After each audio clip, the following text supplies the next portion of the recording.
আজকে আমাদের ডিম ভাপা হচ্ছে, তার জন্য এখানে 5টা ডিম সেদ্ধ করতে দেওয়া হয়েছে।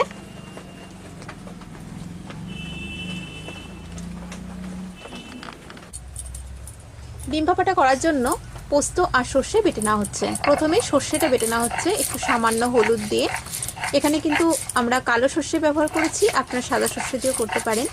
আর হলুদ দিয়ে বাটলে সর্ষে তেতো হয় না।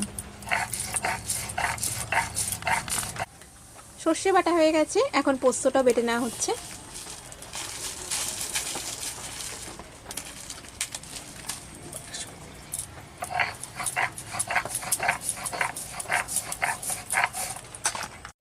কয়েকটা কাঁচা লঙ্কা বেটে নেওয়া হচ্ছে এখন।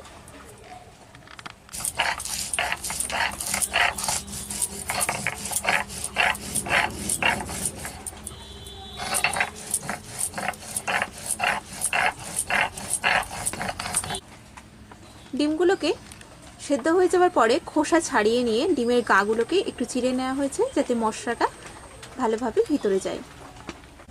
ডিম ভাপাটা করার জন্য একটা স্টিলের টিফিন বক্স নেওয়া হয়েছে,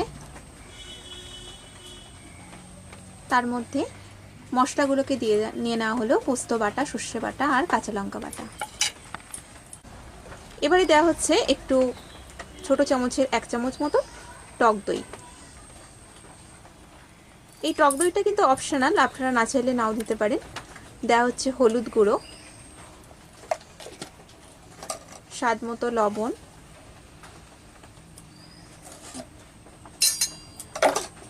চিনি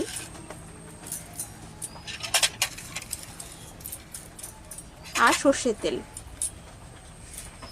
দিয়ে মশলাটাকে ভালো করে মিশিয়ে নেওয়া হচ্ছে।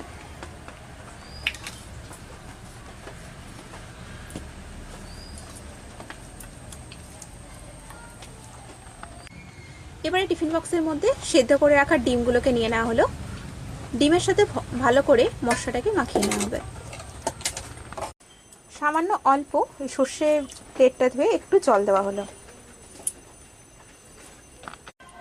এবারে দেওয়া হচ্ছে 2-3টে কাঁচা লঙ্কা। এখন টিফিন বক্সের ঢাকনাটা বন্ধ করে দিয়ে এটাকে ভাপে বসানো হলো।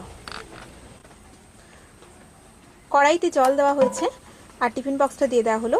জলের পরিমাণটা কিন্তু বুঝে দিতে হবে, যেন টিফিন বক্স পুরোপুরিভাবে ডুবে না যায়।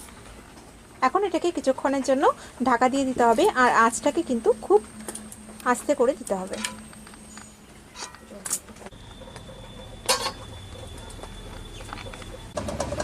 বেশ কিছুক্ষণ হয়ে গেছে, এটা ঢাকা দেওয়া ছিল। এখন টিফিন বক্সটাকে নামিয়ে নেওয়া হচ্ছে। টিফিন বক্সের মুখটা খুলে নেওয়া হয়েছে, এটা কিন্তু তৈরি হয়ে গেছে। খুব সুন্দর একটা গন্ধ বেরোচ্ছে। আর এটাকে নামিয়ে খুব সামান্য পরিমাণ আর একটু সর্ষের তেল দিয়ে দেওয়া হলো। এটা পরিবেশন করার জন্য তৈরি হয়ে গেছে। আমাদের ডিম ভাপার রেসিপি তৈরি হয়ে গেছে। এটা গরম ভাতের সাথে অপূর্ব খেতে লাগে। আর আমাদের এই ভিডিওটা যদি আপনাদের ভালো লেগে থাকে, তাহলে প্লিজ আমাদের ভিডিওটাকে লাইক, শেয়ার, কমেন্ট করবেন আর সাবস্ক্রাইব করবেন আমাদের চ্যানেলটিকে। ধন্যবাদ।